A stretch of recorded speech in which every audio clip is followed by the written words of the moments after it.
केना है हालखबर फेकन भाइ? एकदम ठिकै सर। नमस्कार सर। नमस्कार छ। अनि के छ, कपाल काट्न लाग्नुभएको? हजुर। ए अनि यो पेसा गर्न लागेको कति भयो फेकनजीले? मैले गरेको सर 15 वर्ष भइसक्यो। 15 वर्ष भइसक्यो। हजुर। अनि तपाईँको घर चाहिँ कहाँ रे फेकनजी?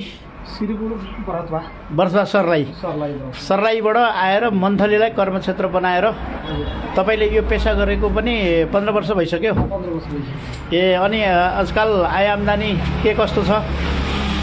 अहिले त चिसोमा ठिकै छ व्यापार। कमसेकम मेरो दैनिक भनेपछि नभएको पनि 3-4 दिनमा 3-4 हजार कमाइ हुन्छ।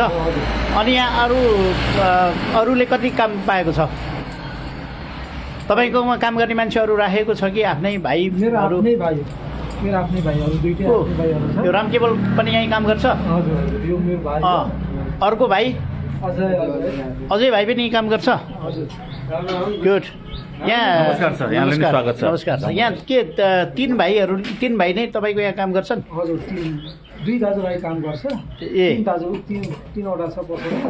तपाईँहरू मैथिली भाषा बोल्नुहुन्छ है? हजुर।